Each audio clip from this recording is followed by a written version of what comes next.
हिंदू धर्म में अष्टमी और नवमी तिथि का विशेष महत्व माना गया है। शारदीय और चैत्र नवरात्रि के दौरान ये दोनों तिथियां अत्यंत पवित्र होती हैं, क्योंकि इन्हीं दिनों देवी दुर्गा के विशेष रूपों की पूजा, कन्या पूजन और हवन आदि किए जाते हैं। अष्टमी और नवमी केवल नवरात्रि के ही नहीं बल्कि पूरे वर्ष शुभ तिथियां होती हैं।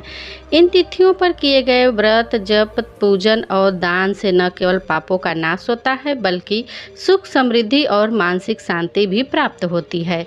तो दर्शकों, आइए जानते हैं कि अष्टमी और नवमी तिथि के दौरान कौन कौन से उपाय करने चाहिए इनके बारे में। माँ महागौरी की पूजा।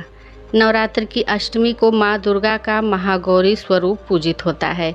इस दिन सुबह स्नान कर शुद्ध वस्त्र धारण करें और घर के मंदिर में माता की प्रतिमा या चित्र को स्थापित करें। चंदन, अक्षत, पुष्प, दूध और मिठाई का भोग लगाएं। माँ के मंत्र का 108 बार जाप करने से हर प्रकार की बाधा दूर होती है। अष्टमी तिथि को कन्या पूजन का विशेष महत्व माना जाता है।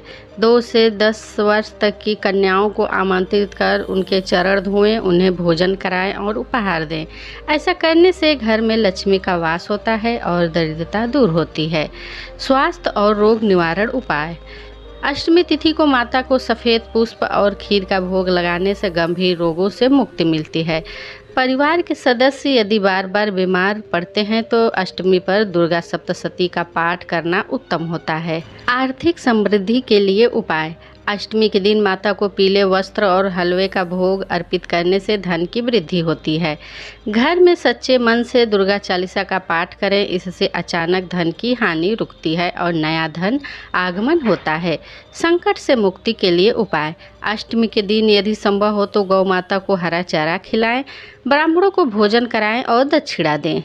माँ सिद्धिदात्री की पूजा। नवमी तिथि को माँ सिद्धिदात्री का पूजन किया जाता है। ये देवी भक्तों को सिद्धियां और आध्यात्मिक शक्ति प्रदान करती हैं। सुबह स्नान के बाद लाल वस्त्र पहनकर देवी का ध्यान करें। माता को लाल पुष्प, गुड़ और नारियल अर्पित करना शुभ होता है। हवन का आयोजन। नवरात्रि की नवमी को हवन करना अत्यंत फलदायी माना गया है। हवन में गूगल, कपूर, बेलपत्र, कपूर और घी की आहुति दें। इससे नकारात्मक ऊर्जा का नाश होता है और घर में सकारात्मकता बढ़ती है। जो भी लोग अष्टमी को कन्या पूजन नहीं कर पाते वे नवमी को यह कार्य कर सकते हैं। कन्याओं को भोजन कराकर उन्हें उपहार दें। नवमी पर अन्नदान करने से पूर्वज प्रसन्न होते हैं और पितृदोष समाप्त होता है। नवमी तिथि के दिन जयंती, मंगला, काली, भद्रकाली, कपालिनी स्रोत का पाठ करने से जीवन में आ रहे संकट समाप्त हो जाते हैं। इस दिन माता को लाल चुनरी अर्पित करना विशेष शुभ फल देता है। नवमी को घर के मंदिर में दीपक जलाकर परिवार के सभी सदस्यों को आरती में शामिल करना चाहिए।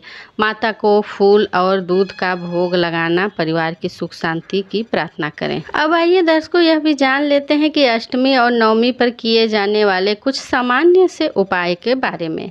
गरीबों और जरूरतमंदों को दान करें, इससे माता की विशेष कृपा मिलती है। इन तिथियों पर माता के 108 नामों का पाठ करने से सभी कष्ट दूर होते हैं। घर में नवरात्रि की स्थापना की हो तो इन दिनों में कलश विसर्जन और विशेष पूजा अवश्य करना चाहिए। यदि कोई व्यक्ति आर्थिक संकट में है तो इन तिथियों पर माता को शहद और नारियल चढ़ाकर उपाय करना चाहिए। अष्टमी और नवमी पर तामसिक भोजन जैसे प्याज, लहसुन, मांस, मदिरा का सेवन नहीं करना चाहिए। अष्टमी और नवमी तिथि पर किए गए उपाय शीघ्र फलदायी होते हैं। इन दिनों की गई साधना, पूजा और दान से जीवन के समस्त पाप नष्ट होते हैं। व्यक्ति को आत्मबल, धन, समृद्धि, संतान, सुख और मानसिक शांति प्राप्त होती है। घर परिवार में सुख, शांति और आपसी प्रेम बना रहता है। तो दर्शकों, वीडियो पसंद आने पर चैनल को सब्सक्राइब कर लें और वीडियो को जितना ज़्यादा हो लाइक और शेयर कर लें। मिलते हैं अपने नेक्स्ट वीडियो में एक नए उपाय के साथ। तब तक के लिए श्री शिवाय नमस्तुभ्यम। हर हर महादेव।